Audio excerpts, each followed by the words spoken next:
Hello दोस्तों, good morning. Magic mathematics में आप सभी का स्वागत है और मैं समस्तीपुर से अनिल। देखिए, आज नंबर सिस्टम का थर्ड डे है और आप लोग पूरा देखेंगे। अगर सीख पाएंगे तो लाइक सब्सक्राइब करना है, नहीं सीखेंगे तो लाइक सब्सक्राइब नहीं करना है। लेकिन हाँ, हम जानते हैं कि आप लोग सीख पाएंगे। देखिए, फर्स्ट क्वेश्चन है, निम्नलिखित में से कौन सी संख्या 7 पर पावर 81 प्लस 7 पर पावर 82 प्लस 7 पर पावर 83 को पूरी तरह से विभाजित करती है? तो देखिए, क्या है आपका 7 पर पावर 81 प्लस 7 पर पावर 82 प्लस 7 पर पावर 83 है। ठीक है, तो इसमें से हमको क्या करना है? कॉमन लेना है। तो हम क्या कॉमन लेंगे? जो मिनिमम होता है उसको कॉमन लेंगे। तो मिनिमम क्या है? 7 पर पावर 81 है ना, तो हम 7 पर पावर 81 कॉमन ले लिए। तो यहां से हमको एक बच गया, एक बचा। तो प्लस जब 7 पर पावर 82 है, इसमें से जब 7 पर पावर 81 ले लिए तो क्या बच गया? 7 पर पावर 1 बच गया। तो 7 पर पावर 1 तो 7 लिख दिए। 1 तो पावर में लिखाता नहीं है। प्लस ये 7 पर पावर 83 है और इसमें से हम 7 पर पावर 81 कॉमन ले लिए हैं। तो यहाँ पे क्या बच गया? 7 पर पावर क्या 2। ठीक है, तो अब करना क्या है? ये तो 7 पर पावर 81 है, तो इससे तो हो गया 1 प्लस 7 प्लस 7 7 से कितना? 49। ये हो गया। अब करना क्या है? 7 पर पावर 81 तो 9 और 7 16 और 1 17 के साथ हासिल 1 4 हासिल 1 लगा के 5, ये 57 हो गया। आप 57 में देखिए, ये सबसे किसी से भाग लग रहा है? 57 में आपका ऑप्शन है 399 389 387 397। 57 में किसी से भाग लग रहा है? नहीं लग रहा है। तो आपको करना क्या है? बोलिए। अब यहाँ पे क्या 7 पर पावर 81 है ना, तो इसमें से हम एक 7 निकाल के इसमें हम इंटू कर देंगे। ठीक है, इसमें से हम एक 7 निकालेंगे तो यहाँ 7 पर पावर 80 बचेगा। यहाँ पे 7 पर पावर 80 बचेगा। इसमें 57 आप गुने 7 कर लीजिए। एक 7 इसमें से निकाले के इसको हम इंटू कर दिए। तो अब क्या करना है इसको? अब ये 57 को 7 का गुना कर लीजिए। तो क्या हो जाएगा? 7 7 49 के 9 हासिल 4 7 5 35 और 4 कितना? 39 399 आया आपका आंसर। और आप देख लीजिए ऑप्शन में 399 में किसी से भाग हो रहा है, तो ये 399 ऑप्शन नंबर ए में है। 399 ऑप्शन नंबर ए में है, तो आपको इसी से तो इसमें भाग हो रहा है। तो आपका आंसर क्या हो गया? 399 ऑप्शन नंबर ए। आपका नेक्स्ट क्वेश्चन है, आपका नेक्स्ट क्वेश्चन आपके बोर्ड पर है। कह रहा यदि 6 अंकों की संख्या 4 7 9 x y z 7 11 और 13 से पूर्णतः विभाजित है, तो y प्लस z भागा x का मान किसके बराबर होगा? किसके बराबर होगा? तो आप बताइए। ये आपको हम बताए थे। यहाँ पे क्या है? 4 7 9 x y z। क्या है आपका? 4 7 9 x y z, ये ना है।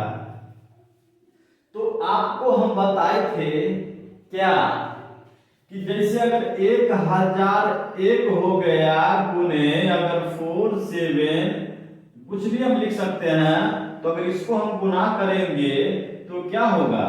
7 9 2 7 9 2।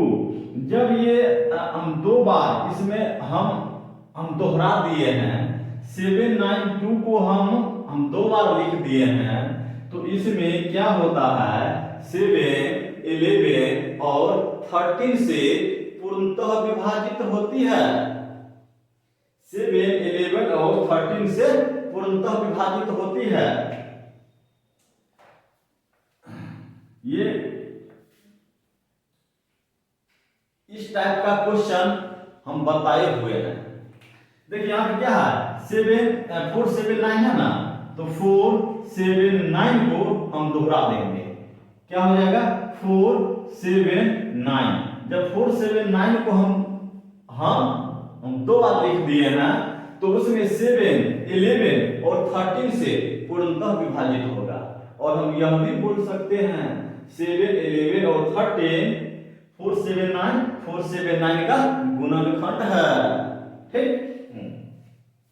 तो x का वैल्यू कितना हो गया, x का वैल्यू 4, y का वैल्यू कितना हो गया, y का वैल्यू हो गया 7 और z का वैल्यू कितना हो गया, z का वैल्यू हो गया 9। तो आपसे पूछ क्या रहा है, y प्लस z भागा x, तो y प्लस z, तो ये y का वैल्यू 7 और z का वैल्यू 9, तो 9 और 7 कितना 16, यही ना होगा। देखिए y plus z equal y का वैल्यू हो गया 7 आप प्लस z का वैल्यू हो गया 9, तो 9 और 7 16 हो गया, 16 हुआ। आयु 16 हुआ, अब बट्टा में x, भाग का मतलब x का वैल्यू है कितना 4, तो बट्टा में 4 काटिए तो ये हो गया 4। आपका ऑप्शन नंबर क्या हो गया, option number B, option number B. अब ध्यान देंगे, इसको याद रखेंगे, ठीक है। जब 3 अंक की संख्या को जब हम 2 बार लिखेंगे तो उसमें 7, 11 और 13 से पूर्णतः विभाजित होती है। जब 3 अंक की संख्या को हम 2 बार लिखेंगे तो 7, 11 और 13 से पूर्णतः विभाजित होगी। अब आपका अगला क्वेश्चन आपके बोर्ड पर, नेक्स्ट क्वेश्चन देखिए, कह रहा है 1 + 3 + 5 + 7 plus dot dot dot into 2n - 1 का मान क्या होगा, ठीक है। तो इसमें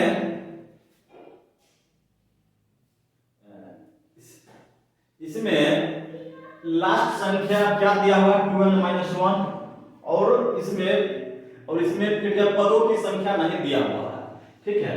तो हम मान लेंगे पदों की संख्या x, पदों की संख्या नहीं दिया हुआ है तो पदों की संख्या बराबर x, पदों की संख्या x हो गया, ठीक है। और लास्ट संख्या दिया हुआ है 2n - 1, तो 2n - 1 लास्ट संख्या इक्वल क्या होता है a + n - 1 इंटू d, मतलब अंतर। तो 2n - 1 a मतलब 1 से स्टार्ट है, ठीक है। तो जो स्टार्ट होता है वो 1 प्लस n का वैल्यू मतलब क्या x - 1 इंटू d, मतलब अंतर कितना का है, डिफरेंस 2 का अंतर है तो 2। तो अब क्या करना है 2n - 1 इक्वल 1 प्लस ये हो जाएगा 2x - 2, तो ये आपका हो गया 2n - 1 इक्वल 2x - 2 में से घट गया तो -1, तो ये इससे ये हटा दीजिए, ये n है और ये x है, ये 2 से 2 हट गया तो आपका क्या हो गया x का वैल्यू हो गया n, x का वैल्यू हो गया n। x आप क्या माने थे, x माने थे आप क्या माने थे, x माने हैं पदों की संख्या x। तो आप जान रहे हैं फर्स्ट n विषम संख्याओं का योग क्या होगा, आप जानते हैं फर्स्ट n विषम संख्याओं का योग, फर्स्ट n विषम संख्याओं का योग बराबर n स्क्वायर होता है, क्या होता है n स्क्वायर। तो x का वैल्यू आपका n आया है ना, तो n गुने n, आपका आंसर हो गया option number C, option number C. Last पद बराबर क्या होता है a plus n minus one into D. Last पद क्या दिया हुआ है 2n minus one equal a plus n minus one into D. a का मतलब होता है जो जहां से हम स्टार्ट करते हैं 1 और n माइनस वन। n का मतलब क्या पदों की संख्या। आप पदों की संख्या x माने हैं x minus one into D. D मतलब डिफरेंस। डिफरेंस मतलब अंतर। 1 3 5 में सब में 2 का अंतर है तो 2। अब इसमें x का वैल्यू क्या आ गया है n। तो फर्स्ट n विषम संख्याओं का योग होता है n स्क्वायर। फर्स्ट n विषम संख्याओं का योग क्या होता है n स्क्वायर। तो n गुने n स्क्वायर को हम n गुने n लिख सकते हैं। आपका नेक्स्ट क्वेश्चन है। नेक्स्ट क्वेश्चन है दोस्त कह रहा है जब 200 को किसी धनात्मक पूर्णांक x से भाग दिया जाता है तो शेष फल 8 आता है। तो x के कितने मान है बता सकते हैं। जब 200 को किसी धनात्मक पूर्णांक x से भाग दिया जाता है तो शेष फल 8 आता है। तो x के कितने मान है x के कितने मान है। तो अब क्या कहना जब 200 को किसी धनात्मक पूर्णांक से जब 200 को किसी धनात्मक पूर्णांक x से भाग दिया जाता है तो शेषफल क्या आता है शेषफल 8 आता है। ठीक है तो ये क्या है ये 200 को ये भाज्य है। ये 200 को जब x से भाग दिए हैं तो भाज्य बराबर भाजक गुने भागफल ये गुने और ये x है बेटा x। भाज्य बराबर भाजक गुने भागफल प्लस शेष। ठीक है ये जो बोल रहे हैं एक जब कोई भागफल नहीं है तो हम एक अपना मन से लिख दिए हैं। ठीक तो 200 इक्वल 8 इधर आएगा तो हो जाएगा माइनस इधर सिर्फ x बच गया। तो 192 हो गया x बराबर कितना हो गया 192। तो इसमें कह क्या रहा है x के कितने मान है। तो ये x के कितने मान है 192 में। तो 192 को अगर आप फैक्टर निकालिए 192 को आप फैक्टर निकालेंगे 2 9 दूनी 18 6 दूनी 12 फिर 2 4 दूनी 8 8 दूनी 16 फिर 2 से 2 4 फिर 2 से 1 2 फिर 2 से 6 फिर 2 3 फिर 3 1 ये ना होता है। जब ये होता है तो इसमें इसका हम टोटल संख्या निकालेंगे कि इसमें किस किस से भाग लगता है। तो वो उसके लिए निकालने के लिए हमको करना है 1 2 3 4 5 6 को है 2 तो 2 पर पावर 6 अब 3 है 1 तो गुने 3 1 है।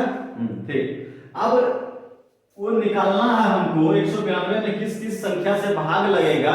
वो निकालने के लिए हमको करना क्या है जो पावर है 6 1 7 गुने इसका भी पावर 1 है 1 1 2 बराबर 14 को इसका क्या होगा गुणनखंड होगा।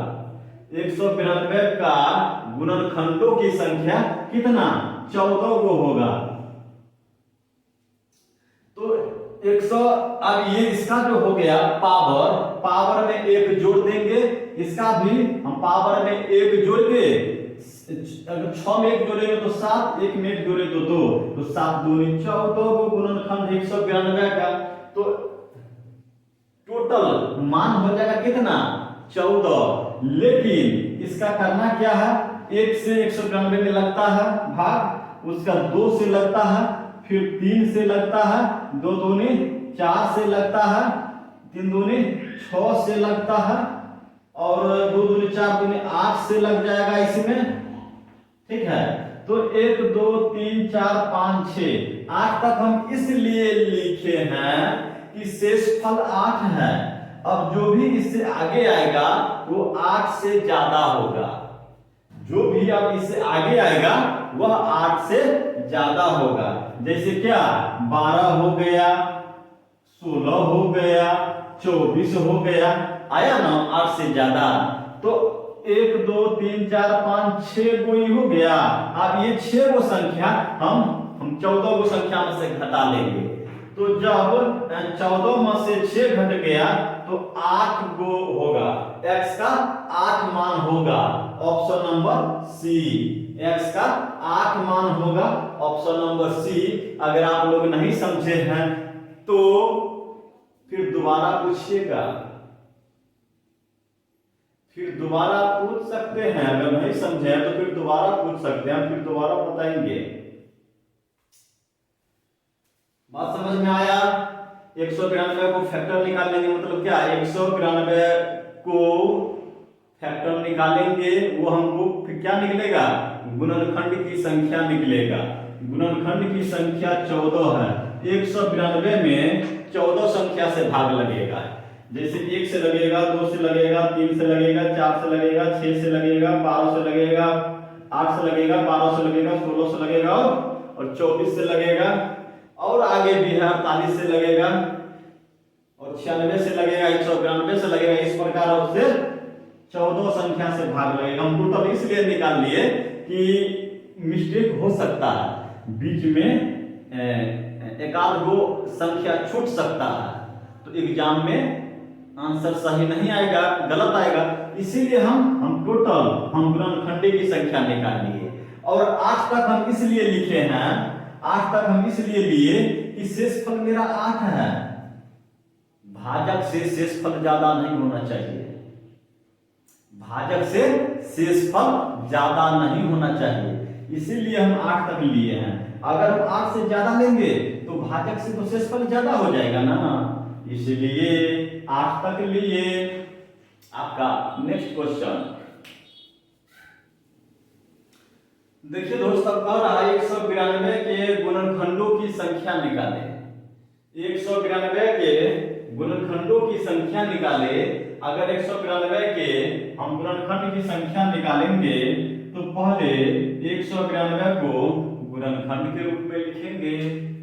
तो 2 9 दूनी 18, 6 दूनी 12, 2 4 दूनी 8, दूनी 16, 2 दूनी 4 दूनी 8, 12 दूनी 24, 6 दूनी 12, द्वितीया 6, गुणनखंड के रूप में लिख लिए। तो 1 2 3 4 5 6, 2 पर पावर 6, 6 बार 2 है तो 2 पर पावर 6, गुने 3 1 है तो 3 पर पावर 1। ठीक है, जब गुणनखंड की संख्या निकालेंगे ना, जब गुणनखंडों की संख्या निकालेंगे तो करना कि जो पावर है, पावर में 1 जोड़ देंगे अपना 1 से, तो 6 प्लस 1 गुने 1 प्लस 1, 6 1 7 गुने 2 बराबर 14 को होगा। 192 के गुणनखंडों की संख्या कितना हो जाएगा, 14 को हो जाएगा, 14 को। 192 के गुणनखंडों की संख्या 14 को हो जाएगा। तो जब हमको गुणनखंड की संख्या निकालना हो तो हम इस प्रकार से निकाल लेंगे। ठीक है, जैसे 192 हुआ ना, इसका मतलब होता है 192 में किस किस संख्या से भाग लगेगा। तो जैसे 1 से लगा, फिर 2 से लगा, 3 से लगा, 4 से लगा, 6 से लगा, 8 से लगा, 8 से लगा, फिर 12 से लगा, उसके बाद 24 से लगा, उसके बाद 48 से लगा, 96 से लगा, 2 2 3 4 दूनी 8, 2 16 2 32 2 64, 64 से भी लगेगा दोस्त। उसके बाद 96 से लगा, उसके बाद 192 से लगा। देखिए तो 1 2 3 4 5 6 7 8 9 10 11 12 और 2 को कोई संख्या बच गया है, इसलिए हम टोटल संख्या कैसे इसी प्रकार निकाल लेते हैं। और क्या बच गया है, 32 से बच गया है, 32 से भी लगता है, और एक 16 बच गया है, 16 से भी लगता है। ठीक है, इसलिए हम टोटल संख्या इसे निकालेंगे। नेक्स्ट क्वेश्चन है मेरे प्यारे दोस्त, कह रहा है जब एक धनात्मक पूर्णांक को d से भाग दिया जाता है तो शेषफल 15 आता है। जब इसी संख्या के 10 गुना को d से भाग दिया जाता है तो शेषफल 6 आता है। तो d का न्यूनतम संभव मान हो सकता है। ठीक है, इस सवाल को ध्यान से अब देखिए, कह रहा है जब एक धनात्मक पूर्णांक को d से भाग दिया जाता है तो शेषफल 15 आता है। शेषफल 15 आता है। जब इसी संख्या के 10 गुना को, जब इसी संख्या के 10 गुना को, तो 15 का 10 गुना क्या हो जाएगा बताइए? 15 का 10 गुना 150। जब इसी संख्या के 10 गुना को d से भाग दिया जाता है तो शेषफल 6 आता है। तो शेष 6 आता है। ठीक है, आप समझ गए इसको? तो आप बताइए ये क्या हो गया? ये हो गया भाज्य। ये भाज्य, इसको बोलेंगे भाज्य। भाज्य बराबर क्या होता है? भाजक गुणे भागफल प्लस शेष। 6 शेष है। तो d को और 1 को गुना करेंगे तो d ही आएगा। तो 150 ये इधर इक्वल के वो साइड प्लस में है, इधर आएगा तो माइनस में हो जाएगा, इक्वल d। ठीक है, तो 150 में से 6 माइनस हो जाएगा तो 144 इक्वल d। d का वैल्यू 144। अब क्या कह रहा है? d का न्यूनतम संभव मान हो सकता है। तो d का क्या न्यूनतम संभव मान हो सकता है? ऑप्शन में देखिए 9 से 144 में भाग लग रहा है और 12 से भी लग रहा है, 16 से भी हो रहा है, 18 से भी हो रहा है। ये सब से 144 में भाग हो रहा है। तो हमको देखना क्या है?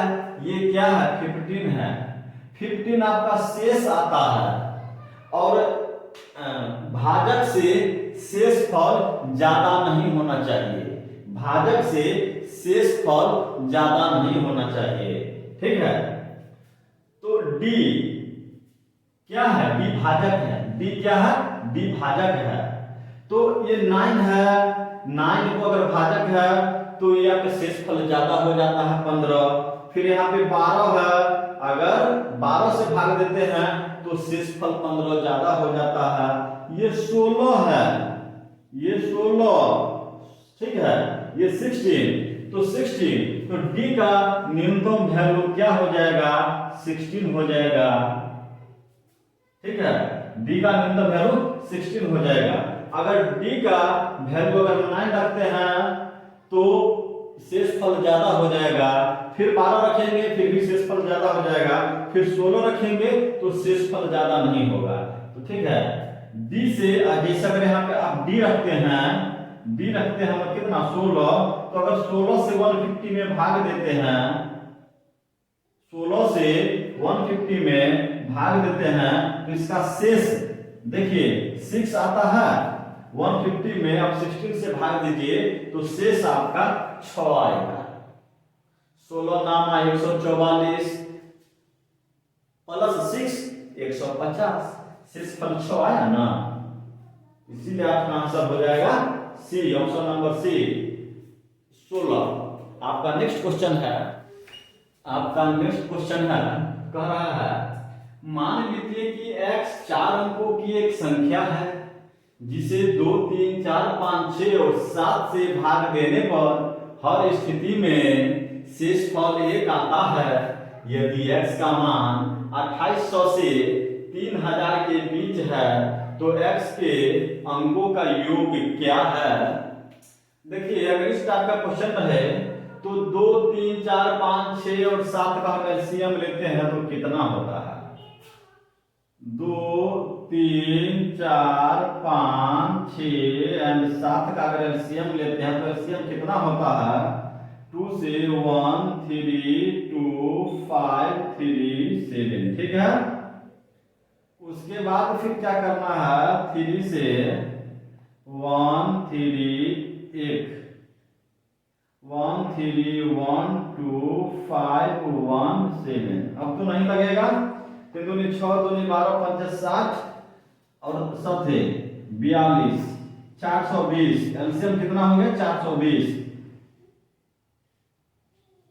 एलसीएम हो गया 420। ठीक है, अब कह रहा है 2800 और 3000 के बीच होना चाहिए, तो 420 को कितना से गुना किया जाए कि 2800 और 3000 के बीच हो। तो अगर हम 420 को हम 7 से गुना करते हैं तो 0 7 दूनी 14 का 4 हासिल 1 7 चौक 28, आज 2940 हुआ 2800 और 3000 के बीच में। तो 2940 में अगर 2 3 4 5 6 और 7 से भाग दीजिएगा तो शेषफल 0 बचेगा। ठीक है, तो शेषफल हमको 1 बचाना है, तो जब शेषफल 1 बचना है तो इसमें हम 1 जोड़ देंगे, 2940 प्लस 1 इक्वल 2941। अब 2941 हो गया, 2941 में 2 3 4 5 6 और 7 से अगर भाग देते हैं तो शेषफल 1 बचता है।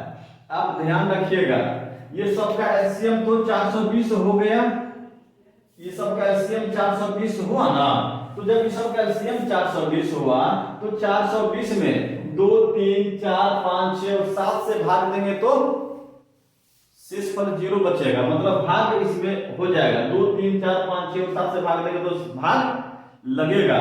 अब इसका एलसीएम हुआ इतना और इसका गुणनफल चाहे जो भी हो उसमें भी अगर 2 3 4 5 6 और 7 से भाग देंगे तो भाग पूर्णतः लगेगा दोस्त।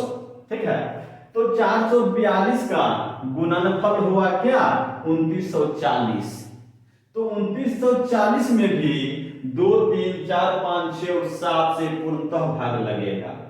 अब यहाँ पे हर स्थिति में शेषफल 1 लाना है, इसीलिए हम 2940 में 1 जोड़ दिए हैं, तो 2 3 4 5 6 और 7 से भाग देंगे ना तो 2941 में शेषफल 1 बचेगा। अब लास्ट में क्या कह रहा है, तो x के अंकों का योग क्या होगा, x के अंकों का योग क्या होगा, तो आपका 2941 है, तो 2 प्लस 9 प्लस 4 प्लस 1 आप जोड़ दीजिए, 2 9 11 4 15 1 16, x के अंकों का योग हो गया 16, x के अंकों का योग हो गया 16। यहाँ कारण x 4 अंकों की एक संख्या है, तो 4 अंकों की एक संख्या है ना x, 1 2 3 4 अंकों की संख्या है x, तो अब कह रहा है x के अंकों का योग क्या है, तो x के अंकों का योग 16 है, तो आपका ऑप्शन बी है, आपका ऑप्शन बी है। चलिए नेक्स्ट क्वेश्चन, आपका नेक्स्ट क्वेश्चन है दोस्त, अगर समझ में आया तो लाइक सब्सक्राइब जरूर कीजिएगा। कह रहा है 5 पर पावर 71 प्लस 5 पर पावर 72 प्लस 5 पर पावर 73 प्लस 5 पर पावर 74 प्लस 5 पर पावर 75 निम्नलिखित में से किस संख्या से विभाज्य है। तो इसमें करना क्या है, इसमें आप सोचिए कि हम क्या कॉमन ले लें, इसमें से मिनिमम जो होता है उसको कॉमन लेना है, तो मिनिमम 5 पर पावर 71 है, हम कॉमन ले लिए, तो यहाँ से हमको 1 बच गया, प्लस अब 5 पर पावर 72 है, तो 5 पर पावर 71 कॉमन ले लिए, तो इस पर 5 पर पावर 1 बचा ना, लेकिन 1 लिखा नहीं जाता, तो समझाने के लिए लिख रहे हैं, प्लस 5 पर पावर 73 है और 5 पर पावर 71 जब लिए हैं तो 5 पर पावर से 2 बच गया, प्लस यहाँ से बच गया 5 पर पावर 3 प्लस 5 पर पावर 4, यही ना बच गया। तो अब करना क्या है, 5 पर पावर 71 तो यहाँ पे लिखेंगे ही कि 1 प्लस 5 पर पावर 1 तो 5, 5 का पावर 2 तो 25, 5 का पावर 3 तो 125, 5 का पावर 4 तो 625।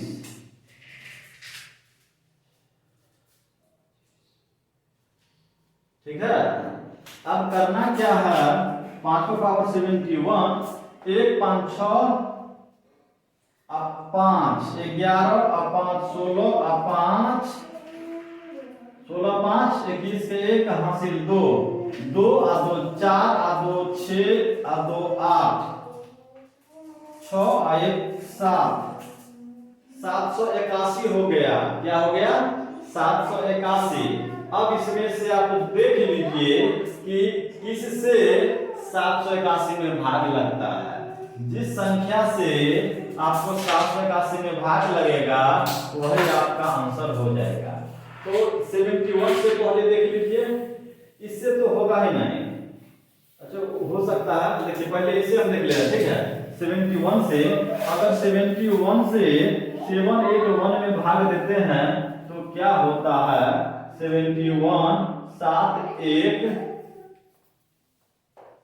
एक बार में हो गया। तो आपका तो 71 तो हो गया। 71 से आप भाग दिए 781 में, तो 1 बार का पहला 71 7 1 71, क्या ये तो भाग हो गया। तो आपका ऑप्शन नंबर ए हो गया, आपका ऑप्शन नंबर ए हो गया।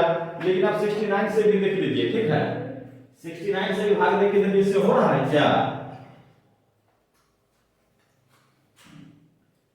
69 से एक बार में 69 18 में से 9 घट गया 9 1, यहाँ पे 69 और यहाँ पे 91 है तो नहीं होगा। तो आपका option number A he answer होगा 71। ठीक है, अगर इस टाइप का अगर क्वेश्चन रहे तो इसी प्रकार बनाएंगे। अगर इसमें अगर नहीं भाग लगेगा, 71 से भी नहीं लगेगा, 69 से भी नहीं लगेगा, 89 से भी नहीं लगेगा और 73 से भी अगर भाग नहीं लगता है तो क्या करना है? तो करना है इसमें कि इसमें से हम एक 5 को निकाल लेंगे और इसमें हम गुना कर देंगे। ठीक है, लेकिन भाग लग गया है इसमें तो इसलिए आपका आंसर 71 हुआ। चलिए आपका नेक्स्ट क्वेश्चन देखिए। आपका नेक्स्ट क्वेश्चन है, निम्नलिखित में से कौन सा विकल्प 11 से विभाज्य है? क्या लिखा हुआ है? निम्नलिखित में से कौन सा विकल्प 11 से विभाज्य है? तो आप जानते हैं कि 11 से विभाज्य किसमें होगा? 11 के विभाज्यता का नियम आप बताइए। देखिए होता क्या है,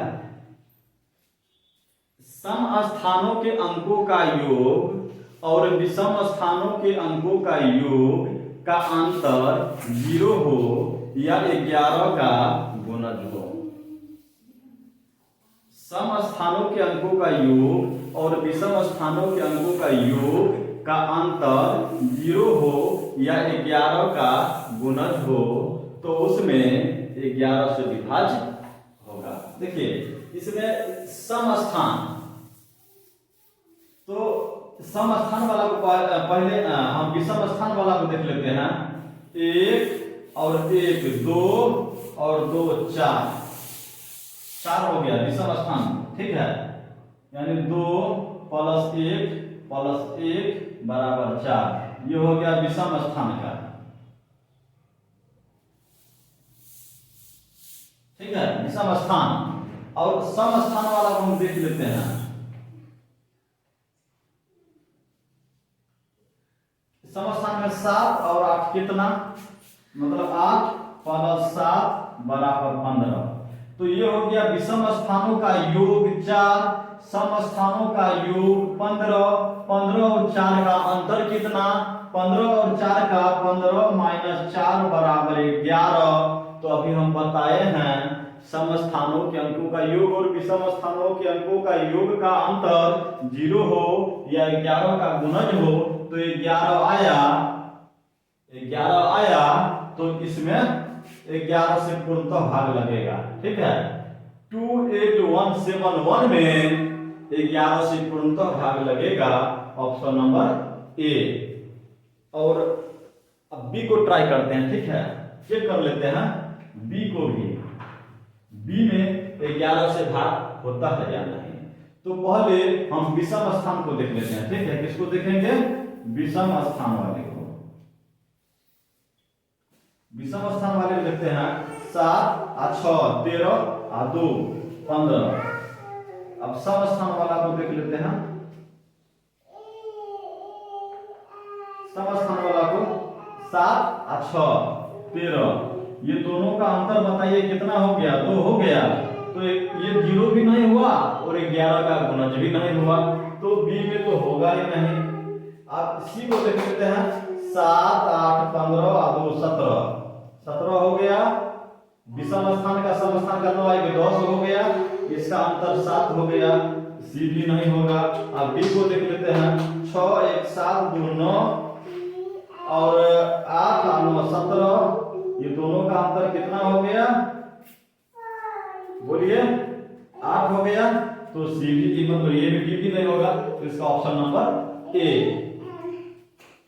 अब आज इतना ही रखिए दोस्तों, अब मेरा ड्यूटी का टाइम हो गया, वो ड्यूटी जाना पड़ेगा, ठीक है। ओके बाय, अब अगले दिन बताएंगे।